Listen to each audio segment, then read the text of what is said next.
CEO needed a fake wife for one night, but her one sentence broke his cold heart. Hello everyone. Before we begin today's story, I have a small favor to ask.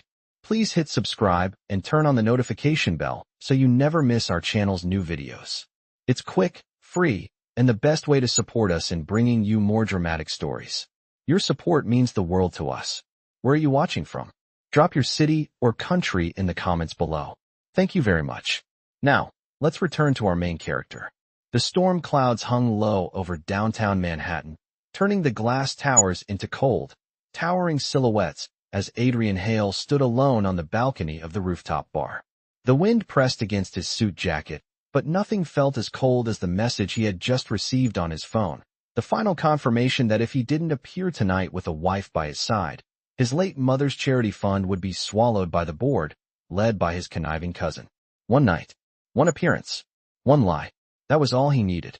But even lies have rules, and tonight he was running out of time. Inside the bar, chandeliers glowed with warm gold light, catching on the polished marble floors where New York's most powerful gathered in tailored suits and designer gowns. Adrian scanned the room with the precision of a man used to solving problems under pressure. But tonight's problem was different. It required something he'd never had to ask for. Help. Then he saw her. Mira Carter, though she never used her last name anymore. A waitress in a black apron balancing a silver tray, weaving between guests with the quiet determination of someone who had learned to survive without being noticed. Her eyes were tired, framed by strands of dark hair that had escaped her ponytail, and her shoes were worn at the edges, the kind that told a story of too many shifts and too many bills. He didn't know her name yet. He didn't know her story, but he knew desperation when he saw it, because he carried the same kind in his chest tonight. When she stepped out onto the quieter side of the terrace to catch her breath, Adrian followed, the city lights stretching behind him like a map of choices he no longer had. She stiffened when she noticed him. Men in suits rarely brought good news. Sir, if you need something, service is inside, she said, keeping her voice steady. I'm not here for a drink, he answered, his voice low but edged with urgency. I need a wife. The tray slipped in her hands, and she barely caught it before it fell. I'm sorry, what? He stepped closer, pulling a simple velvet box from his pocket. Not a romantic gesture, just a prop. For one night. A contract. You will stand beside me, smile, say as little as possible, and in return, his gaze flickered to her frayed apron, her trembling hands, the exhaustion hidden beneath her polite mask. I'll pay you enough to solve whatever debt has been dragging you down. She stared at him, wide-eyed, unsure if he was insane or if fate was playing a sick joke. Before she could respond, the terrace doors burst open and a group of executives spilled out, their laughter loud and cruel. One of them sneered when he saw her. Hale, what are you doing with the help? Adrian's jaw tightened. This was exactly why he needed a fake wife. Not a real one, not a partner. Just someone to stand beside him long enough to silence vultures like these. Mira looked between them, her heart pounding, knowing she had no business being anywhere near this conversation. But she also thought of her overdue rent, of the eviction notice stuffed in her apron pocket, of her brother waiting for news she could never give. Maybe this was insane. Maybe it was humiliating. But maybe it was also the first break she'd had in years. She swallowed hard. You said one night? Adrian nodded. One night. She took a shaky breath. Then tell me the terms. And at that moment, under the glow of the city, the sting of the wind, and the silent pressure of a decision that would change both their lives, Adrian Hale believed he had finally found his solution. Little did he know, one sentence from her, delivered hours later, would shatter every wall he had built around his cold heart. The moment Mira agreed, something shifted in the air around them, as if the city itself had paused to witness a decision that neither of them fully understood yet. Adrian Hale studied her face under the dim terrace lights, noticing the way her breath trembled just slightly, the way she held herself together with a kind of quiet strength people only learned through hardship. He slipped the velvet ring box back into his coat pocket, not because the moment called for romance, but because the clock was already ticking. Follow me, he said softly, not commanding, just urgent. She hesitated for a heartbeat, then stepped beside him as he guided her through a side corridor leading away from the rooftop crowd. They passed the service hallway, the hum of industrial coolers vibrating through the walls, and Mira realized how surreal this was. One moment she was carrying drinks for guests who barely looked at her, and the next she was being led by a man whose face had appeared on magazines she dusted at the grocery store. Adrian opened a private office door and motioned for her to enter.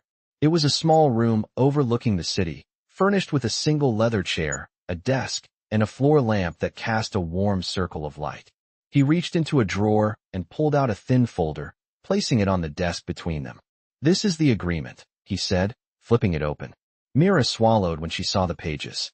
It looked like a real legal contract, clean, cold, precise. "This is only for tonight," he continued. "You arrive at the fundraising dinner as my wife. You stay by my side. You maintain the appearance of a stable marriage. You do not speak to the press. You stay until the event ends. After that, the contract is over, and you will be compensated exactly as stated." His voice carried not arrogance, but exhaustion. Mira's fingers traced one line. Payment delivered within 24 hours. Her mind flashed to her landlord's final warning, her brother's backpack falling apart, the stack of unpaid bills hidden under her mattress. "And what do I tell people?" she asked. Adrian watched her carefully. "You do not need to say anything. I will handle the conversation. You just stand with me." He paused. "I know this is not easy for you." Mira let out a hollow laugh. "Nothing has been easy for a very long time." Adrian did not smile, but something in his expression softened for a fraction of a second. She picked up the pen. Her hand shook, not from fear of him, but from the weight of what she was agreeing to. A fake marriage for one night. A bandage over a bleeding life. When she signed her name, Adrian exhaled quietly, almost imperceptibly, as if he had been holding his breath since the moment he first approached her on the terrace. He slid the velvet box toward her and opened it. Inside was a simple silver band, understated but elegant. "May I?" he asked. She nodded. He took her hand, his touch steady and warm. As the ring slipped onto her finger, her pulse raced in a way she could not explain. It was just a prop. It meant nothing. It should have meant nothing. "We need to leave now," Adrian said, releasing her hand. He guided her toward a private elevator that opened directly into the parking garage below. A sleek black car waited, engine humming.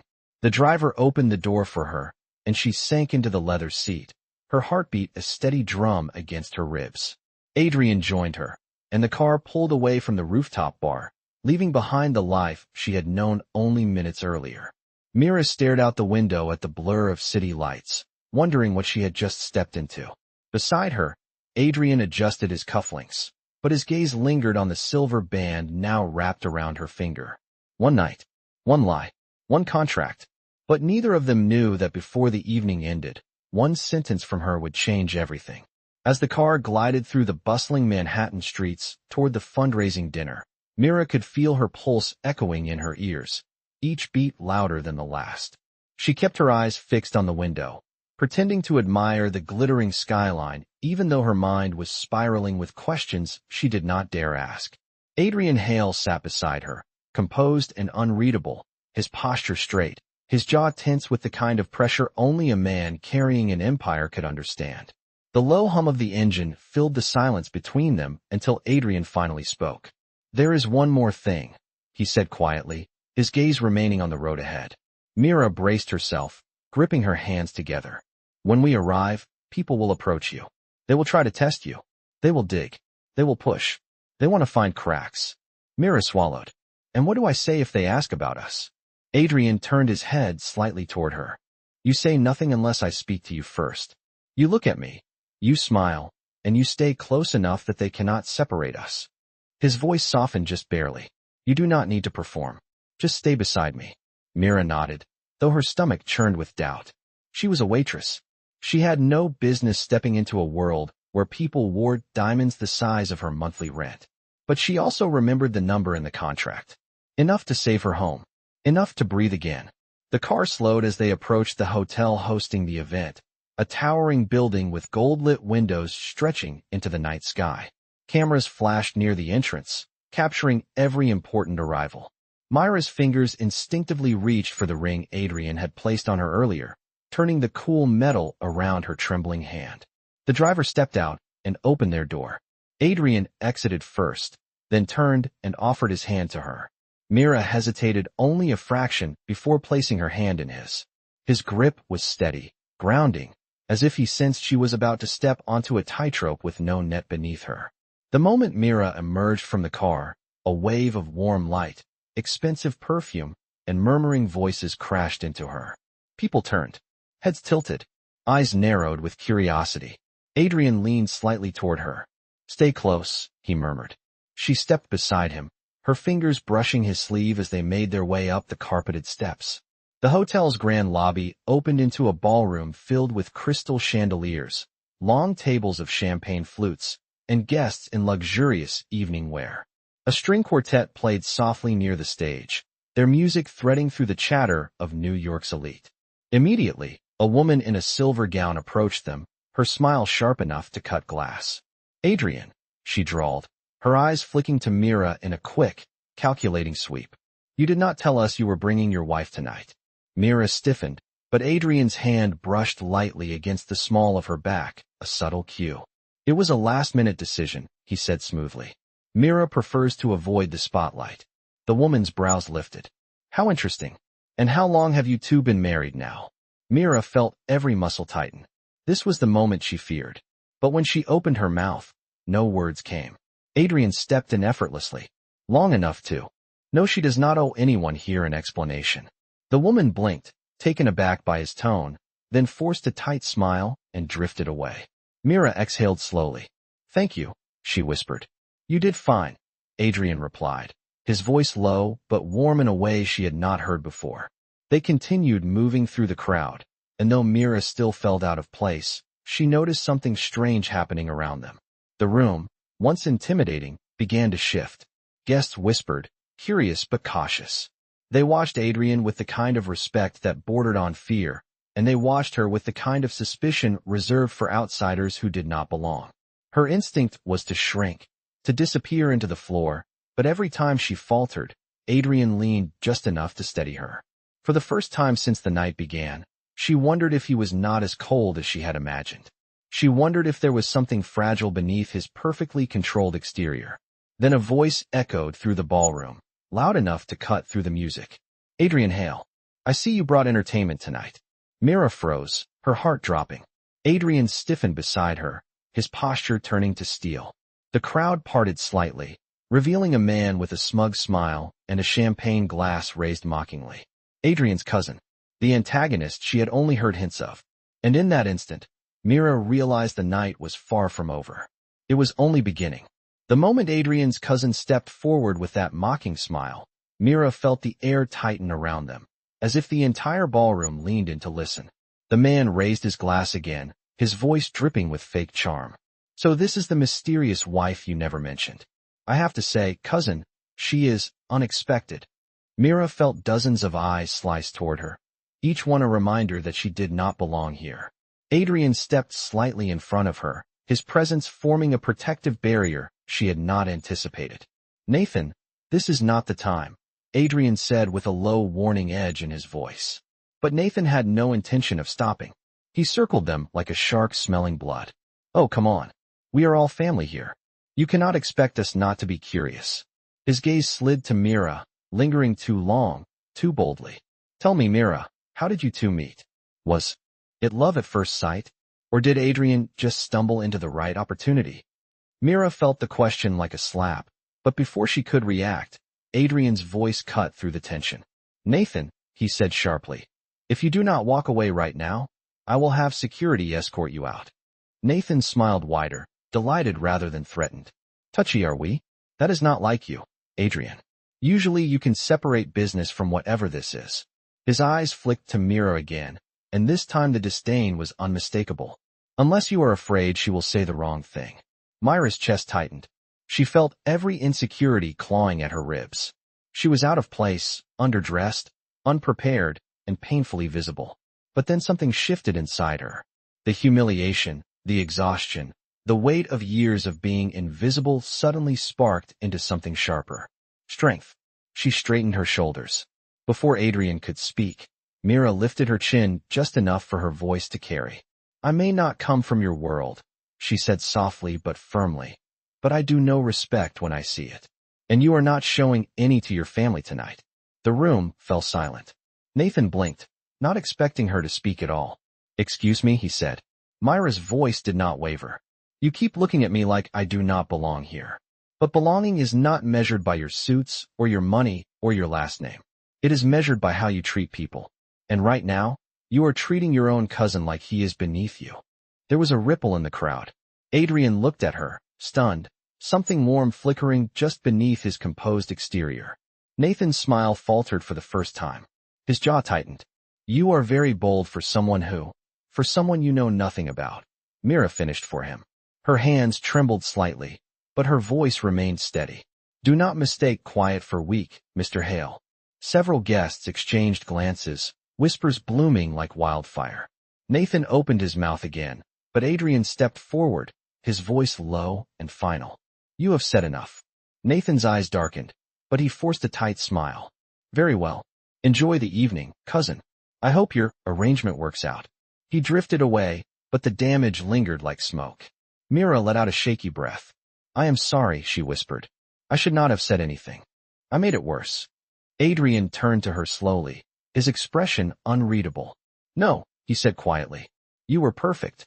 The sincerity in his tone startled her.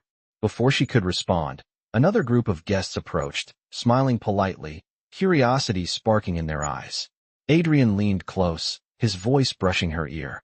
You handled yourself better than some executives I have worked with. Mira felt heat rise to her cheeks, unsure how to respond.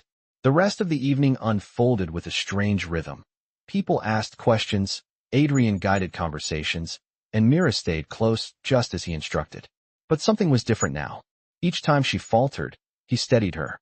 Each time she doubted herself, his presence reminded her she was not alone. And then came the moment that reminded her why she was here. The charity coordinator approached, thanking Adrian for his continued support. Mira watched as Adrian's posture shifted, his expression softening when the coordinator mentioned Adrian's mother's legacy. She saw the pain in his eyes, the responsibility he carried, the weight he never let anyone else see. It was the first real glimpse of the man beneath the title, and it disarmed her in a way she had not expected. Later, as they moved toward the quieter edge of the ballroom, Adrian spoke without looking at her. My mother loved this foundation. She built it from nothing. If Nathan takes control of the company, he will dissolve it for profit. Mira felt something ache inside her. So tonight is not just about appearances, she said gently. It is about protecting what matters. Adrian finally met her eyes. Yes, and I could not have done this without you. She did not know how to respond. And somewhere in the middle of that unspoken moment, the line between contract and connection blurred just slightly, barely enough for either of them to acknowledge, but enough to change everything that would follow. The music swelled gently through the ballroom as the night deepened, but Mira barely heard it over the pounding of her own heartbeat. The confrontation with Nathan had left a faint tremor in her hands, but Adrian's unexpected praise still warmed her chest in a way she could not quite explain. She walked beside him as he guided her toward a quieter corner of the ballroom, where the noise faded just enough to breathe. Adrian paused near a tall window overlooking the city, the skyline glowing like a constellation of expectations. Mira could see his reflection in the glass, shoulders tight, jaw clenched, the weight of the entire night pressing heavily on him. Are you all right? She asked softly. Adrian took a slow breath. It has been a long night, but you have handled yourself better than I hoped. She gave a small, nervous smile. I was terrified. You did not look terrified, he answered, his voice gentler than before. You looked strong. Her cheeks warmed, and she quickly looked away, pretending to admire the chandelier hanging above them. But her thoughts snagged on something deeper. She had seen his strength tonight, but also the vulnerability he worked so hard to hide. She realized with a quiet jolt that he was not just using her. He needed her. Before she could speak again, a pair of donors approached them with bright smiles and expensive jewelry that sparkled under the light. The woman reached out, touching Mira's arm with a familiarity that made her freeze. You must be Adrian's wife, she said warmly. We have heard so much about him, but nothing about you. Mira's breath caught. She had no script for this part. She glanced up at Adrian, her eyes wide in a silent plea. Adrian stepped closer, the subtle brush of his shoulder against hers grounding her instantly. Mira prefers a quiet life, he said smoothly. She keeps me sane. A ripple of laughter followed, and the donors drifted into comfortable conversation. Mira listened, nodding where she needed to, smiling when she should, clinging to Adrian's steady presence to stay afloat. Each time she wavered, she felt his eyes on her, making sure she was not drowning in the deep end of a world she had never belonged to. When the donors finally moved away, Mira released a slow breath she had been holding for too long. I feel like I am going to break something or say something wrong, she admitted. You will not, Adrian said, surprising her with the certainty in his voice. And if you do, I will handle it. She looked at him, truly looked, and found something unreadable flickering behind his eyes. He did not just see her as part of a contract anymore. A voice suddenly echoed across the ballroom, announcing a moment of silence to honor Adrian's mother's foundation. The room quieted. Instantly, Mira watched Adrian's posture stiffen, the grief slipping through the cracks he had tried so hard to seal. She instinctively stepped closer, her shoulder brushing his as if offering silent support. The coordinator spoke about Adrian's mother, her years of charity work, her legacy, and Mira felt Adrian's breath grow shallow beside her. Mira remembered how he looked earlier when talking about his mother, the pain hidden in his eyes. Without thinking, she slipped her hand into his. His fingers tensed at first, startled, but then slowly relaxed around hers. He did not look at her, but his grip tightened, firm and grateful. When the speech concluded and the room filled with applause, Adrian turned to her with a look she could not decipher. Thank you, he murmured. She shook her head. You do not have to thank me for being human. Something in him cracked just slightly at that, a fissure in his carefully constructed armor. The night continued, swirling with conversations, clinking glasses, cautious smiles, and curious stares. But Mira no longer felt as lost as before. Adrian stayed near her, guiding her through introductions, deflecting invasive questions, and shielding her when whispers grew too bold. And with every passing moment, the lie they carried became more complicated, more fragile, and more dangerously real. Near the end of the evening, as they walked toward the exit, Adrian's voice was quieter than she had ever heard it. You have done more for me tonight than I can ever repay. Mira looked at him, her heart tugging in ways she did not understand. Then let us finish the night with dignity, she whispered. Whatever comes next, we can handle it. She did not know that her next sentence, spoken only minutes later, would be the one that shattered his cold heart completely. The night air outside the hotel was cool against Mira's flushed cheeks as she and Adrian stepped onto the stone steps, leaving behind the echo of music and glittering conversations. The valet hurried to bring the car around, but for a brief moment, they stood alone beneath the golden lights of the entrance, suspended between the world they had just left and the world waiting outside. Mira exhaled slowly, her breath visible in the crisp air. I did not expect any of this, she murmured. Adrian glanced at her, his features softened by the glow of the lamps. Neither did I. Their car rolled to a stop, and the driver opened the door. Adrian gestured for her to enter first, but the moment Mira lowered herself into the leather seat, something inside her tightened, a pressure that had been building all night. As the car pulled away from the hotel and merged into the quiet flow of traffic, Mira found herself staring at her reflection in the window. The silver ring glinted on her hand, catching stray beams of passing streetlights.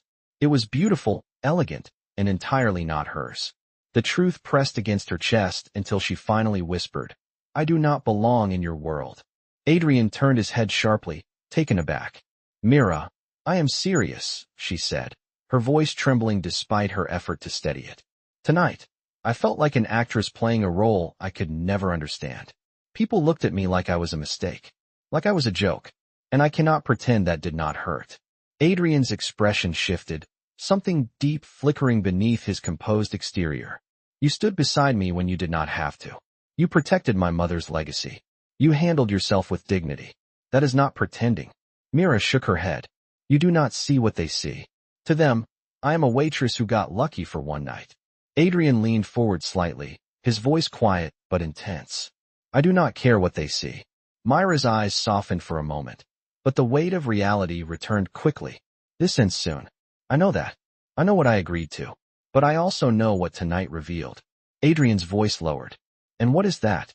Mira hesitated, then said the words that had been clawing at her since the moment she walked into the ballroom. You are not as cold as you pretend to be. The silence that followed was heavy, charged, as if the air inside the car had thickened. Adrian's breath caught almost imperceptibly. Mira continued softly. You act like nothing touches you, but it does. I saw it when they talked about your mother. I saw it when Nathan tried to humiliate you. You are hurting, Adrian. And you are carrying everything alone. He swallowed hard, looking away as if he could hide the crack in his armor. You should not analyze me, he said, but the words lacked conviction. I am not analyzing you, Mira replied. I am noticing you. Adrian closed his eyes briefly, as if the truth of her words hit somewhere deeper than he was prepared for. The car slowed as they approached a red light, the glow washing across his face like a confession waiting to escape. When the light turned green, he finally spoke. You said earlier that you do not belong in my world. But the truth is, I have not belonged in it for a very long time. Mira felt something shift inside her, a slow unraveling of the fear she had carried all evening. Then why keep pretending you do? Adrian opened his mouth, but before he could answer, the driver spoke through the intercom. Sir, we are about 10 minutes from the residence. The moment shattered, leaving behind a faint echo of vulnerability. Mira's hand rested on her lap, twisting the silver ring. Adrian watched her silently, his gaze lingering on the symbol of their lie. When this night ends, she said quietly, we will go back to being strangers.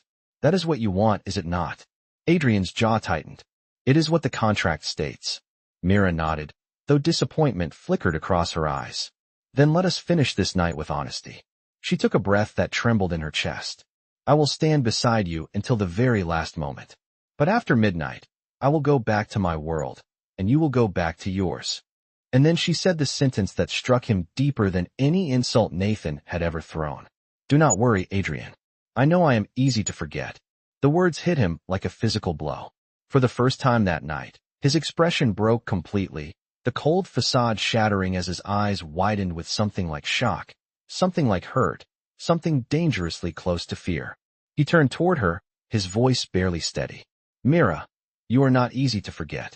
But the car had already pulled into the long, private driveway of his residence, and the truth in his voice came too late to stop the cracks spreading across his heart. The car rolled to a gentle stop at the foot of Adrian's residence, a sprawling modern estate outlined with soft garden lights that glowed against the darkness.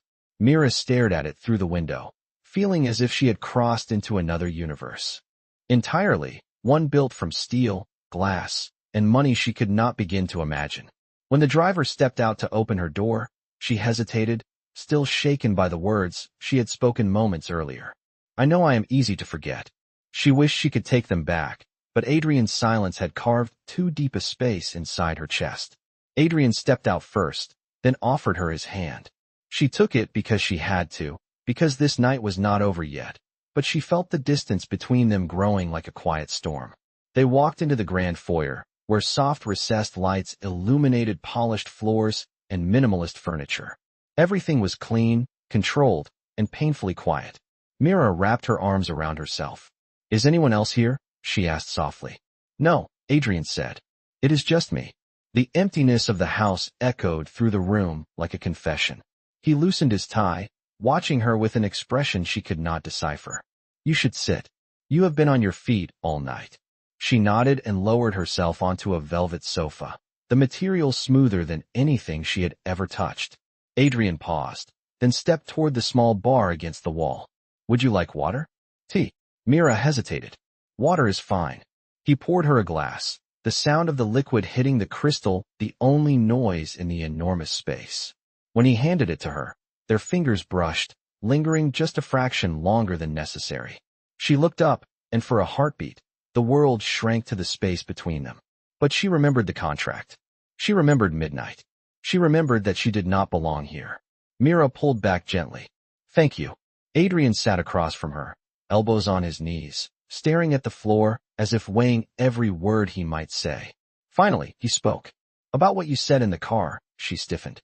Please forget it. I should not have said anything. I cannot forget it, he said quietly, lifting his gaze to hers. You think you are easy to forget because people in your life have treated you that way. But that is not who you are. Mira shook her head, her voice barely above a whisper. It does not matter who I am, Adrian. This ends tonight. We go back to separate lives. You know that. I know that. Do you really want that? The question hung in the air, fragile and trembling. Mira's breath caught. What are you asking? Adrian hesitated, the conflict in his eyes raw and real. I am asking why it bothers me that you think you mean nothing to me. Mira stared at him, stunned. Do I? Adrian exhaled, his voice breaking just slightly. No. The single word crashed through her like a wave, waking every emotion she had tried to bury. But before she could respond, the front door opened. Both of them turned as a woman in a navy blazer strode in, her heels tapping sharply against the marble. She looked to be in her mid-40s, confident, composed, and clearly furious. Adrian Hale, she snapped. We need to talk. Adrian stood immediately. Claire? What are you doing here? Mira blinked. Claire, his longtime assistant. The one who had been with him through business crises, mergers, and every corporate battle he had fought. Claire's eyes landed on Mira, widening with shock. So it is true, she said slowly. You actually did it. You married someone without telling the board. Without telling me. Mira felt heat rush to her face. Adrian stepped forward protectively. Claire, this is not your concern. Not my concern. Claire snapped. Nathan is already spreading rumors to the board members. They are calling an emergency meeting tomorrow morning. They believe you rushed into a secret marriage for emotional instability, and Nathan is pushing for a temporary transfer of authority. Adrian's jaw tightened. Of course he is. Claire turned directly to Mira, her voice sharp. Do you have any idea what you have just walked into? Mira stood, gathering what little composure she had left. I know this is temporary. I know it was for the event only. I am not here to cause trouble. Claire stared at her for a long, tense moment before turning back to Adrian. You need to get ahead of this before Nathan does. Otherwise, everything your mother built will be destroyed. Mira felt the room tilt slightly. She knew this contract mattered, but she had not realized how deep the damage could go. Adrian rubbed his temples. We will handle it. Tomorrow. Claire shook her head. No. You need to handle it now. Mira felt her heartbeat quicken. She could see the edges of Adrian's world cracking, spreading like fractures in glass. And for the first time, she wondered if she was standing too close. If she was about to be cut by shards that were never meant for her. She clutched the silver ring on her finger, feeling its cold weight. Adrian met her eyes across the room, and she saw it clearly in his expression. Fear. Not for the company. Not for the board. For her. And the night stretched before them, heavy with consequences neither of them were prepared to face. Claire's words hung in the air like a blade, sharp enough to cut through the fragile silence between Adrian and Mira. The urgency in her voice was unmistakable. This was no longer a quiet warning, but the beginning of a storm neither of them could outrun. Adrian straightened, his expression shifting from vulnerability to the cool, controlled posture of a man used to fighting wars in boardrooms. But Mira could see the tension in his jaw, the quickened breath he was trying to hide.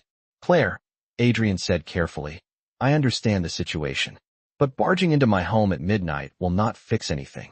Claire crossed her arms. No, but your cousin's lies might. Nathan is telling the board that you rushed into an unstable marriage because you are emotionally compromised. He is using tonight as proof that you are unfit to lead.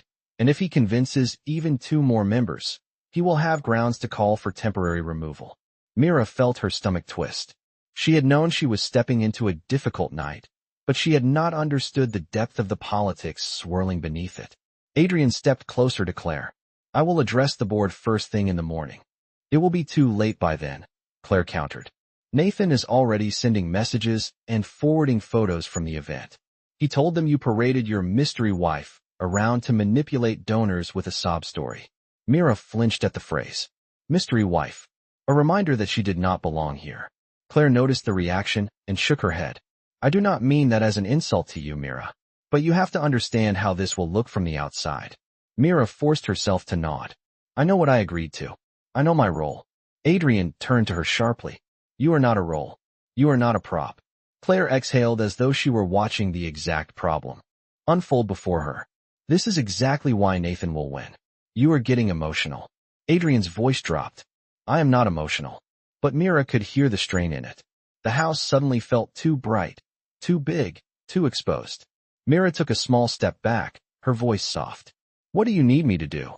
Adrian turned toward her, something desperate flickering in his eyes. Nothing. You have done enough tonight. Enough, Claire repeated, shaking her head. You are not seeing clearly. If she stays here, Nathan's team will take photos. They will spin this into a full scandal by morning. Adrian's shoulders tensed. She is under my protection. And that, Claire said firmly, is the problem. The more he sees you protecting her, the more ammunition he gains. Mira clasped her hands tightly to hide the trembling. If me leaving helps, then I should go, she whispered. Adrian's head snapped toward her. No, Claire raised a hand. Adrian, be reasonable. She is not safe here. And neither are you. Mira finally found her voice, quiet but steady. This was supposed to be one night. A contract. I should not be causing more trouble for you. You are not causing trouble, Adrian insisted. Nathan is. But Mira shook her head. Nathan is reacting to what he saw tonight. And he saw you defending me. He saw how close we stood. He saw the way you looked at me. Her voice broke slightly. He saw everything I tried to hide. Adrian froze, his breath catching for a fraction of a second. Claire stepped closer to Mira, her tone firm but not unkind. Mira, let me call you a car. You can return to your life quietly before this becomes something explosive. The words landed like a weight in Mira's chest. Return to your life. Quietly. As if she had never stepped into this world at all. As if she were exactly what she feared. Forgettable. But before she could agree, Adrian spoke. I am going with her. Claire's eyes widened. Absolutely not. If you leave with her, you will prove Nathan's point. Adrian did not flinch. I do not care what Nathan believes. Mira is not walking out of this house alone. Mira's breath hitched. Adrian, you cannot do that. It will make things worse. He turned to her, his voice softer than she had ever heard it. You said in the car that you were easy to forget. She looked away, embarrassed. I should not have said that. You were wrong, Adrian said. I have not forgotten a single moment since the night began. Claire groaned into her hands. This is a disaster. But Adrian ignored her entirely. He stepped closer to Mira, his voice low, controlled, and unwavering. You are not leaving this house like you are nothing to me. Mira's heart pounded in her chest. Adrian, no, he said. I will not let you walk out of my life like that. In that moment, the house felt smaller, the silence heavier, and Mira realized something terrifying. The line between the contract and whatever lived in Adrian's eyes had finally vanished. And the night was no longer just dangerous for him. It was dangerous for her too. The room went impossibly still after Adrian's declaration, as if the walls themselves were holding their breath. Claire stared at him in disbelief, her hands dropping to her sides. Adrian, listen to yourself. You cannot walk out with her. You will hand Nathan everything he needs. Adrian's jaw tightened. I am not letting her leave alone. That is final. Mira felt her throat tighten, her pulse hammering painfully against her ribs. Adrian, please, she whispered. Do not make this harder. Claire's right. If you follow me, it will only make things worse for you. I do not care, he said, the words raw and unfiltered. You should, she replied, staring at him with a mixture of fear and aching tenderness. Do you want Nathan to destroy your mother's legacy because you tried to protect someone who was never supposed to be more than a contract? The silence that followed was sharp enough to hurt. Adrian's expression cracked, just slightly, as if the truth in her words cut deeper than he expected. Claire stepped between them, frustration and urgency written all over her face. Adrian, for once in your life, stop fighting the wrong battle. You cannot save her and save the company at the same time. Choose the fight that is bigger than tonight. Mira flinched. Being spoken about like a burden made her chest ache, but she understood. She had always understood. Adrian shook his head slowly. I should never have put her in this position. Mira took a breath, steadying her voice. You did not put me anywhere. I agreed to this. I knew what it meant. He looked at her with something like guilt, something like longing. You did not agree to being attacked, humiliated, or dragged into corporate sabotage. And you did not agree to let someone like me complicate your world, Mira replied. So let me go. Adrian's shoulders slumped in a way she had never seen, as if the weight of losing her before ever having her settled across his entire body. Claire exhaled sharply. I will call her a car. No, Adrian said immediately. Claire threw her hands in the air. Adrian, stop. The more you resist, the more obvious your feelings become. If you want to protect her, you have to create distance, not more attention. Mira stepped closer to him, her voice soft, gentle but firm. She's right. You have to let me walk away. Adrian looked at her, pain flickering openly across his features. Mira. She lifted her hand and touched his wrist lightly, the smallest contact, but it felt like the world shifted. You have a company to save, a foundation to protect, a mother's legacy to honor. And her voice wavered. I am just someone who helped you tonight. That is all this was meant to be. That is not all you are, he said, his voice breaking. Mira's breath caught, her heart twisting painfully. But she forced a small, sad smile. Maybe, but it is enough for tonight. Claire, seeing Adrian begin to unravel, acted quickly. Mira, go wait by the door. I will call the car. Mira hesitated, her eyes lingering on Adrian one last time. He looked as if he were holding something fragile inside him, something he feared would shatter if she stepped away. She whispered, "Goodbye, Adrian." The way he inhaled sharply made her chest ache.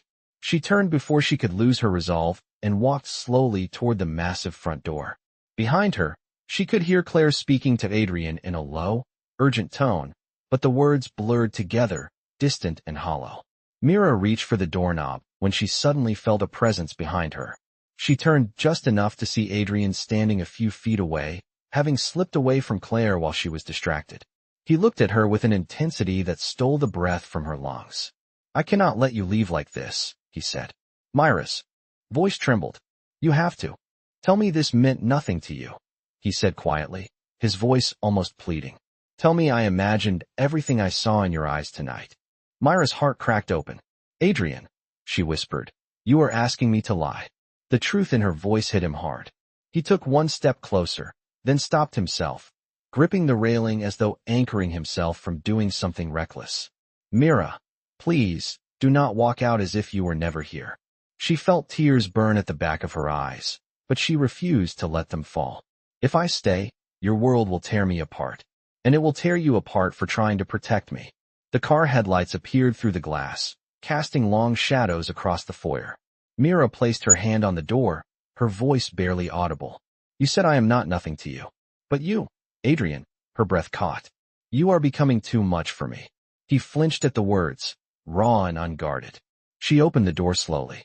For a moment, neither of them moved. Then Mira stepped out into the night, letting the door close between them. And for the first time in his life, Adrian Hale did not chase what he wanted most. He stood frozen, watching her leave, feeling something inside him collapse like a silent, breaking wave. The night swallowed Mira as she stepped into the waiting car, the soft slam of the door sealing her away from the world she had briefly touched but could never stay in. The driver pulled away from the estate, leaving behind the warm glow of Adrian's home and the silhouette of the man who stood motionless in the doorway, watching her disappear. Mira pressed her forehead gently against the cool window, her breath fogging the glass. The streetlights streaked past in soft blurs, but her mind stayed trapped in the foyer she had just left, in the look on Adrian's face when she told him he was becoming too much. She had never seen a man break silently before, but Adrian Hale had shattered in a way that left her chest hollow.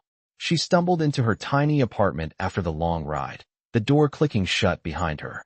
The familiar dimness greeted her, the peeling wallpaper, the flickering lamp, the life she knew. The silver ring still on her finger felt impossibly out of place. She yanked it off, but instead of setting it on the table, she held it in her fist, trembling. It was just a contract, she whispered to herself, but the lie tasted bitter. She curled onto the couch, pulling a blanket over her shoulders, but sleep refused to come. Every time she closed her eyes, she saw him, standing under the soft hallway lights, his jaw clenched, his eyes full of something he did not dare speak. Her phone buzzed once, then twice, then a third time. She ignored all three. She could not handle whatever messages waited for her. Not tonight. Not when her heart was still bleeding. Meanwhile, across the city, Adrian had not moved from the foyer. Claire stood behind him, exasperated, exhausted, but also deeply worried. "Adrian," she said softly, "she is gone." "I know," he murmured.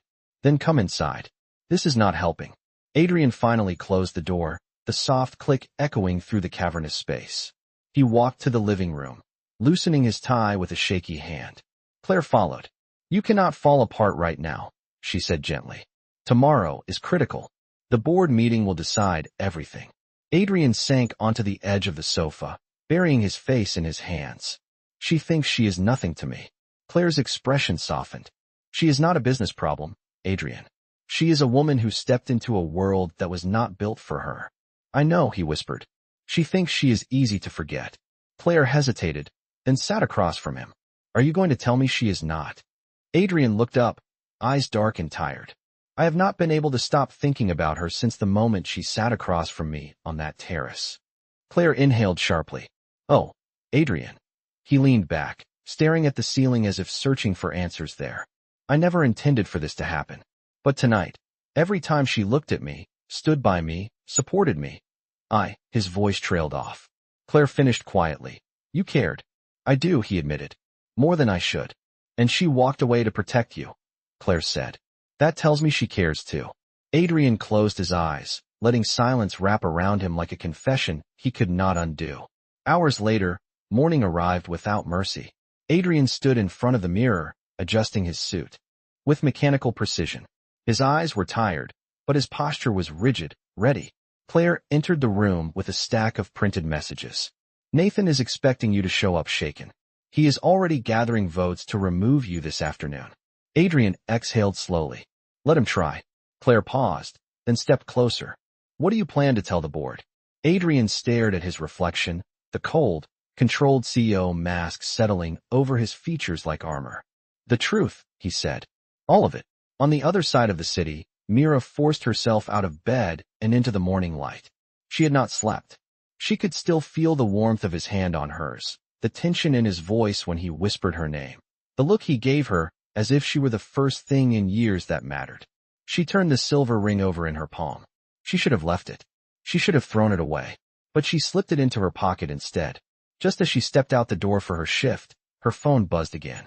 This time, she looked. One missed call from Claire. One message. "Mira, you need to know something before the news breaks. Call me." Mira's heart stuttered. And far above the city, in a glass-walled boardroom, Adrian Hale walked into the most important meeting of his life, with the memory of a woman who told him he was becoming too much still burning in his chest. The glass-walled boardroom sat high above the city, its polished table reflecting the cold morning light as members of the board took their seats one by one. Their expressions were tight, curious, and in some cases, openly skeptical. Adrian entered last, shoulders squared, face calm, but pale from a night without sleep. He took his place at the head of the table, and the room fell silent. Nathan leaned back in his chair with a smug smile, fingers laced behind his head as if he had already won. "Adrian," he said loudly, "before we begin, I think we all deserve an explanation for last night's spectacle." Adrian did not look at him. He opened a folder and retrieved a set of documents with deliberate calm. "I will explain everything," he said, "but I will not do it on your terms." The board exchanged glances. Nathan scoffed. "We saw the photos. The sudden marriage. The secrecy. The emotional instability. You are not fit to lead this company if your personal decisions jeopardize our future." Adrian finally raised his eyes to meet Nathan's.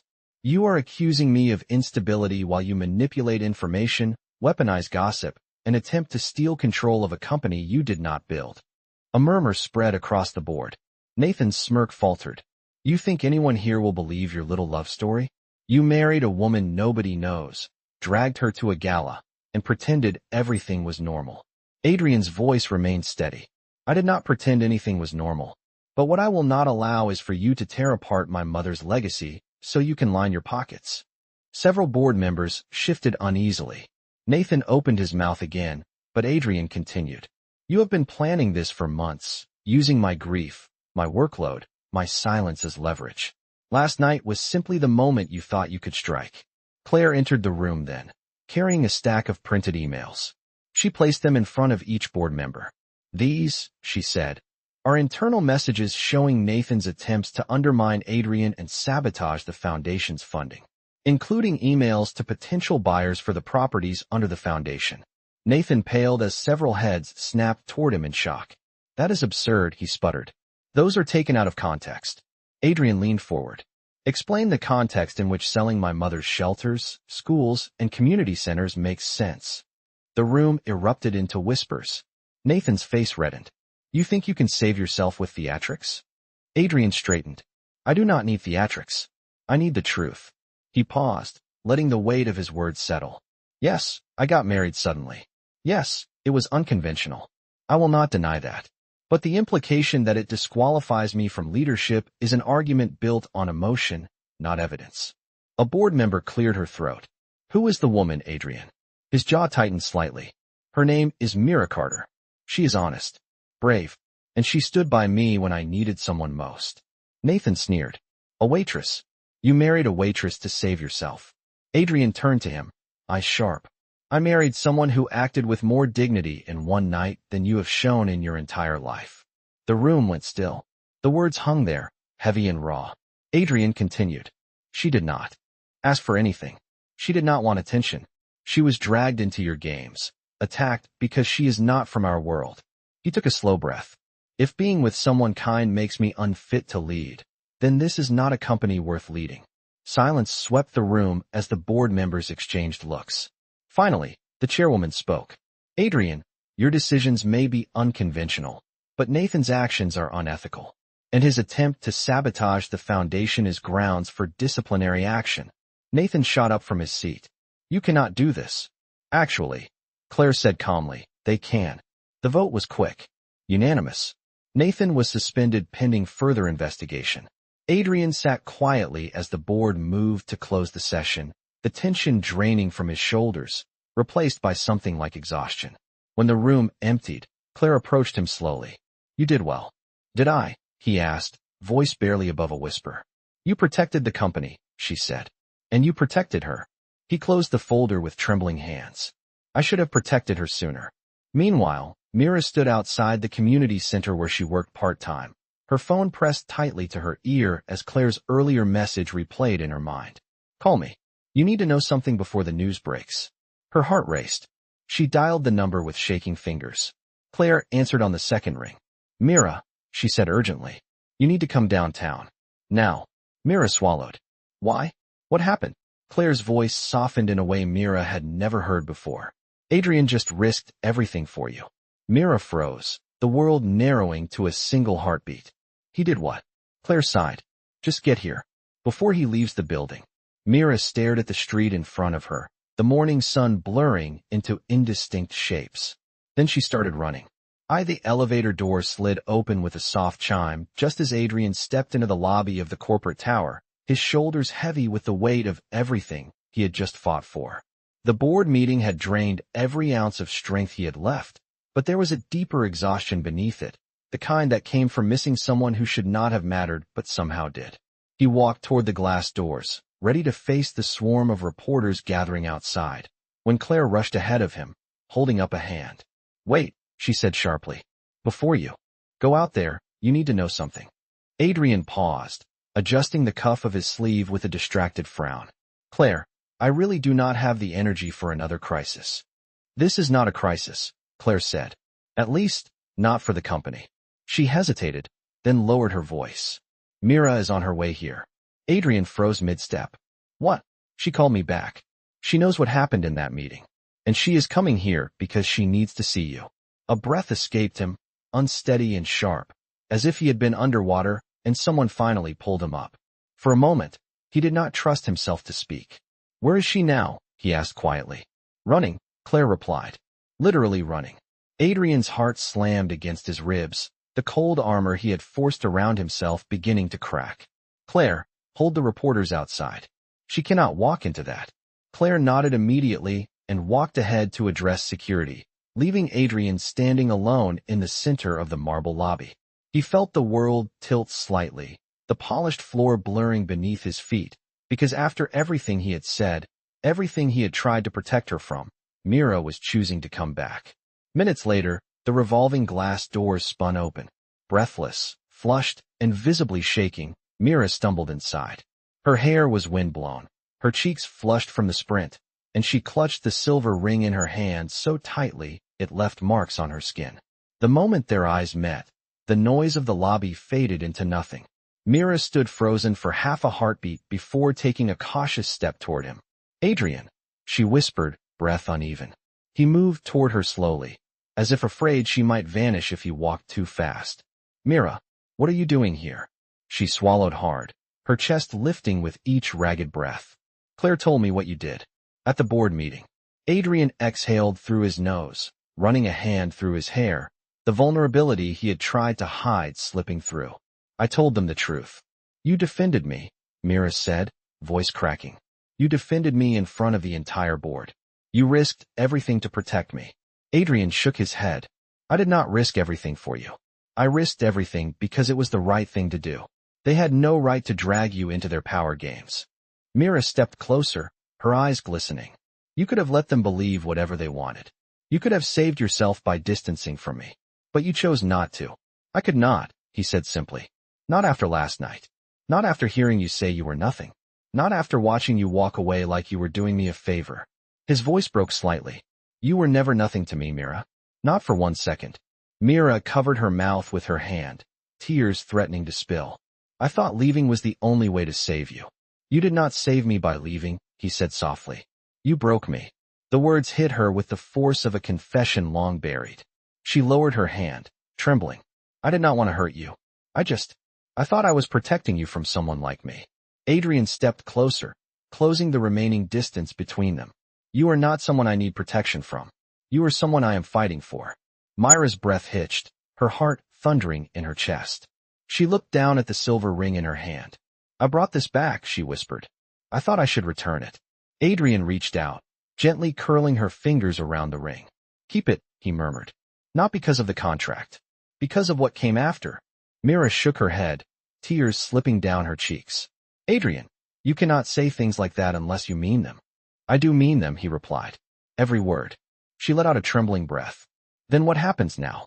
Adrian lifted her chin gently, forcing her to meet his eyes.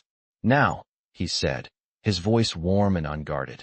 I ask you something without contracts, without pressure, without lies. Mira's heart fluttered painfully. Ask me what? Ask you, Adrian whispered, to stay. Not for the company. Not for the board. For me. Mira closed her eyes, overwhelmed by the gravity of the moment. When she opened them again, Adrian was still there, waiting, hoping. She whispered, Adrian, I am scared. He nodded, his thumb brushing her cheek. So am I. Then, more softly. But I want you anyway. Mira inhaled shakily, the decision settling into her chest with a clarity she had fought for so long. She stepped forward and pressed her forehead against his, her voice barely audible. Then I am here. And for the first time in years, Adrian Hale allowed himself to breathe. The lobby around them blurred as Adrian and Mira stood in the quiet gravity of their decision. The world outside reduced to a distant hum behind the thick glass doors. For the first time since their paths collided, neither of them was pretending. No contracts. No performance. No masks. Just two people standing in the fragile space between what they feared and what they wanted. Adrian lifted his forehead gently from hers and took her hands in his, holding them as if grounding himself. Come with me, he said quietly. There is something I need to show you. He led her toward a side elevator, away from reporters and board members, and they rode in silence up to the top floor. The doors opened into a private rooftop garden, hidden from the city below by high glass walls. It was quiet, peaceful, filled with blooming white flowers and soft golden lights woven through the trees. Mira gasped softly. This is beautiful. It was my mother's, Adrian said. She designed it as a place people could breathe after the weight of the day. Mira felt her heart twist. You come here often? Only when I am lost, he answered. Or when I need to remember why I am fighting. Mira stepped beside him, the wind brushing her hair back. And today? He looked at her with a tenderness she had never seen from him before. Today I brought you here because I wanted to show you the one place that still feels like home. Mira felt her breath catch. Adrian. He reached into his pocket, and for a moment she thought it might be the ring box again. But instead, he pulled out her sketchbook, the one she had accidentally left in his car on the night of the gala. She froze. You found that. I opened it by accident, he admitted softly. And then I could not stop looking. He turned the sketchbook in his hands, his thumb brushing the edge of a drawing. You draw the world the way you wish it could be. Gentle, safe, honest. Mira swallowed hard, emotion building in her chest. Drawing is how I survive. He stepped closer. And surviving is something you have been doing alone for far too long. She felt tears sting her eyes. Adrian, I do not want to be someone you rescue. You are not, he said, his voice steady. If anything, you rescued me. The confession hit her like a warm, breaking wave. He opened the sketchbook and showed her the page that had stopped him in his tracks. A drawing of the garden they were standing in, except brighter, fuller, alive with color she imagined but had not yet seen. How did you draw this? He asked quietly. Mira looked down, embarrassed. I found photos of this garden online. I thought it was beautiful, peaceful. I wished I could see it someday. Adrian's voice softened. I wish my mother could see how you saw it. A tear slipped down Mira's cheek. He brushed it away gently with his thumb. Mira, he whispered, I do not want our story to be one night, or one lie, or one mistake people whisper about. He closed the sketchbook and took her hands again, his voice trembling with honesty. I wanted to be real. All of it. From this moment forward. Mira felt her heart stutter. What are you saying? Adrian reached into his coat again, this time pulling out the velvet ring box. The real one. The one he had never opened for anyone. He held it, not on one knee, not ceremoniously, but vulnerably, honestly, like offering a piece of himself. Mira Carter, he said, I do not want a contract with you. I want a life with you. Not because I need a wife to stand beside me, but because I want the woman who stood there when she had every reason to walk away. Mira covered her mouth, a sob catching in her throat. Adrian, this is too fast. Then let it be slow, he said, stepping even closer. Let it be whatever you want. I am not asking you to marry me tonight. I am asking you to stay, to try, to see what we can become without fear holding us back. Mira's tears blurred the city lights behind him. I do not want to be a burden in your world. You are the only part of my world that makes sense, he whispered. Stay. She looked at the ring, then at him, then at the garden his mother built, now blooming around them like a silent blessing. Slowly, Mira placed her hand in his. I will stay, she said, her voice breaking with relief and hope. Not because of the ring, not because of the garden, but because you finally let me see the real you. Adrian exhaled shakily, pulling her into a tight embrace as the weight of the past days lifted from his shoulders. She pressed her face against his chest, feeling the steady rhythm of his heartbeat, the warmth of someone who finally let himself feel. And for the first time in both their lives, the future no longer looked frightening. It looked possible. Weeks later, the world would know the truth. Not a scandal, not a lie, but a story of two people from different worlds finding a place between them to begin again. But for now, under the soft glow of the rooftop lights, Adrian and Mira held each other like they had discovered the one thing neither thought they deserved. A home. Together.